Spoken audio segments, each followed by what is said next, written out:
Going to car boot sales, going to Facebook Marketplace, picking things up, flipping it, making a profit, using that profit to buy video games has been the way that we have done things on this channel for quite a long time. And I'm sure it's the way that most of you have done things, probably even longer than I have. Some of you have said that you've been doing this for 10, 20 years. And the veterans of flipping amongst you will know what I'm about to say, but that way of life is now pretty much over. For the most part anyway. The government have just brought in some new laws to stop people doing what we've been doing. And I say stop. It's not to stop us, it's to eke money out of us, right? It's a tax. They are now putting in some strict laws to tax people who flip things on Vinted and eBay and various other sites such as Depop and whatever that I don't actually use. While editing, I realised I wasn't really getting to the point. So if you have a job and you are getting taxed in that job, but you are buying and selling on the side to make your video game collection free, these new rules don't really change anything for you, because technically speaking, you should be declaring this anyway. And we're not here to get into the ins and outs of your finances, but if you are making profit on top of being taxed already, you should then be doing a separate tax form for additional income. The £1,000 buffer that the government have given us is on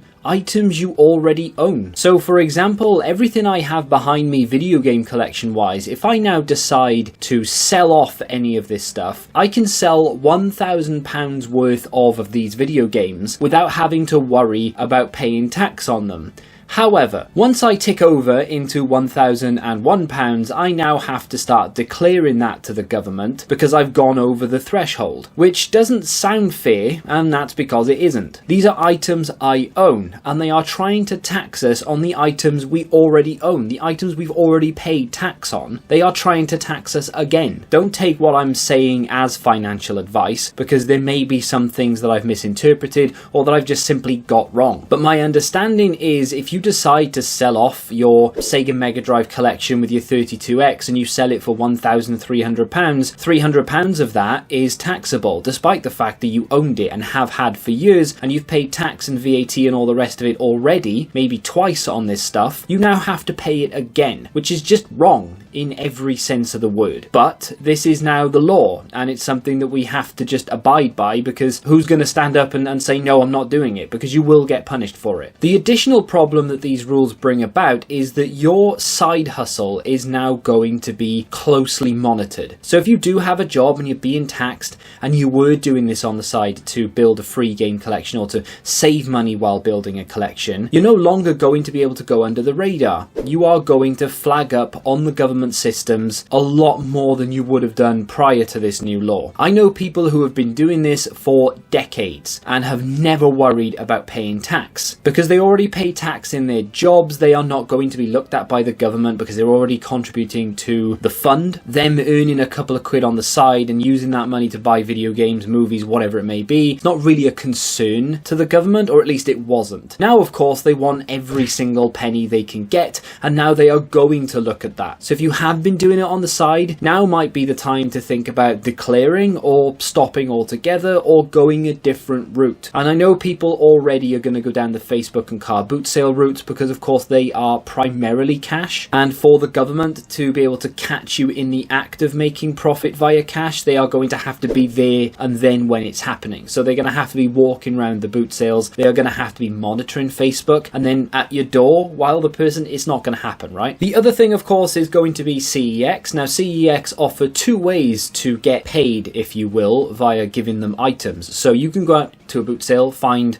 a video game for a £5, and you can take it to CEX. You can get maybe £6 in cash, £10 in trade. Either way, you're making a profit, okay? So if you get £6 in cash, technically speaking, you've made £1 in profit, and now that is declarable, so long as you're already paying tax via your job, for example. But when it comes to trade, you don't have to worry because you're getting in-store credit. That isn't taxable. They can't tax in-store credit unless they bring in that rule as well, and in which case CEX might as well shut their doors. So that, in my opinion anyway, is probably going to be the route that many of us are going to have to take. And I know a lot of people are now now going to shift into this. If they don't do it already, they're going to shift into listing things on Facebook Marketplace, getting cash for them, using that cash to buy things, to take to CEX, to get the credit, to add games to their collection. It's pretty much what I've been doing this entire time, or at least up until fairly recently. I stopped because I just couldn't find anything. But in the early days of my series of building a free game collection, it's pretty much what I did. I would go out to Facebook Marketplace and find these things and then sell a couple of it off to make the money back maybe, or just take it all to CEX, keep stuff, take some stuff to CEX. And that's what I feel like people are going to have to do now. CEX is going to be more important than it ever has been, in my personal opinion, for those who want to follow the rules. If you don't care about the rules, or you're willing to actually incorporate tax into your profit margins now, and you are going to fill out these forms, then it won't matter. You can continue on. You just have to bear in mind, of course, that you are going to be paying tax on any profit that you make, which is going to eat into that even more, which is slim pickings for many already. The tax essentially is just on your items, but with that, it does mean that they are going to look at you a lot more. I'm not going to go into the ins and outs of what I think the rules should be, because I don't think,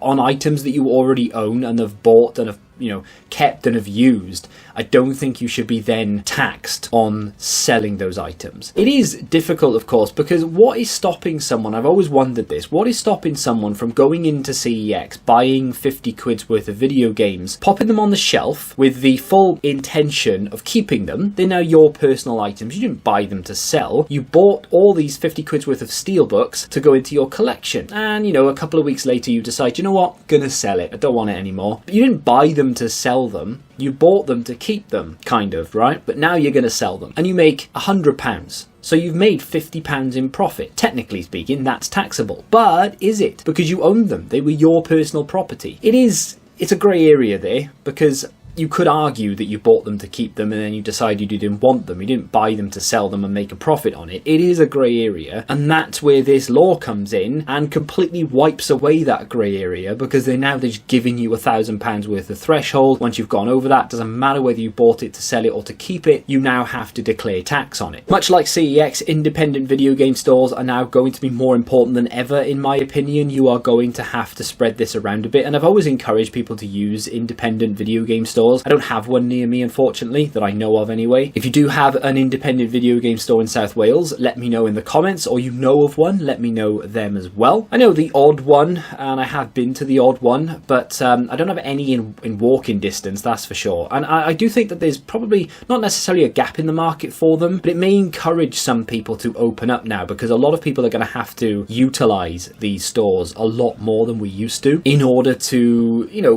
not stay within the rules, because technically speaking, if you take cash from CEX, you're not really staying in the rules, but it's going to be almost impossible for you to be caught doing that, I guess, just using a store's in cash system, if you will. But trade is now going to be more important than ever. It's going to be far more convenient to pick up games and take them into CEX to trade than it is to sell them on Vinted, eBay, and have to worry about that threshold and that tax and the government coming after you. I know for me personally, I don't think I'd want the headache of having to worry about it, or am I going to get a knock at the door? Am I going to get a letter saying that I owe this, that and the other? I'd rather just play it 100% safe and just use CEX and other game stores' trade systems. It's a shame that Game have a terrible trade system and that they offer pennies for things, because if they had a better one, in my opinion, they'd still be around a lot. Well, I know they are around, but you know what I mean? They'd be a lot more prevalent. They'd have independent stores rather than being pigeonholed into Sports Direct. That is, of course, going to have to change the way I do my series going forward, and I've already made a video talking about it, and I haven't uploaded it yet, but I will do, and we're going to have to get into a new way of doing things, because I want to make my series relatable, and I feel like a lot of people will be changing tact soon, so I'm going to do it in the series so that you can not follow along necessarily, but we can help each other in sort of ways to circumnavigate certain rules and how we can benefit from it. But I tell you who will benefit from this, and yes, okay, it is going to be the government, but other than that, it is going to be the likes of CEX. They are going to see an influx over the next next 6 months to 12 months of people who have never traded with them before or didn't do it that often, who are now going to have to just bite the bullet and take the slightly lesser price than that of eBay. I was actually going to make a video soon, eBay versus CEX, and I may still do that, but when it comes to this new rule, it is going to make it a lot harder to utilize eBay for buying and selling to build a collection than it will be for CEX. Yes, they offer less in cash, they offer less in trade than what you can get for cash on eBay, which is obviously a no-brainer. You have to use eBay, right? But with the additional paperwork and the additional fees that you're now going to have to take into consideration, it is absolutely going to be a headache that a lot of people want to avoid, and therefore CEX will just come out on top. Well, I'll take a couple of quid less because I would have to pay that in tax anyway, and this way I don't have to fill out a form. That's the way I see it anyway. Maybe I'm wrong in saying that, but you let me know in the comment section. As I've stated before, this is not financial advice, nor am I advising tax evasion by any stretch of the imagination. That will get you prison time, fines, and all the rest of it, and you do not want that on top of everything else that we have to deal with in this life these days. How is this going to affect you? Let me know in the comments. Are you going to just bite the bullet, pay the additional tax, and fill out the forms? Are you maybe going to have to scale back your collection a little bit and only spend a little bit of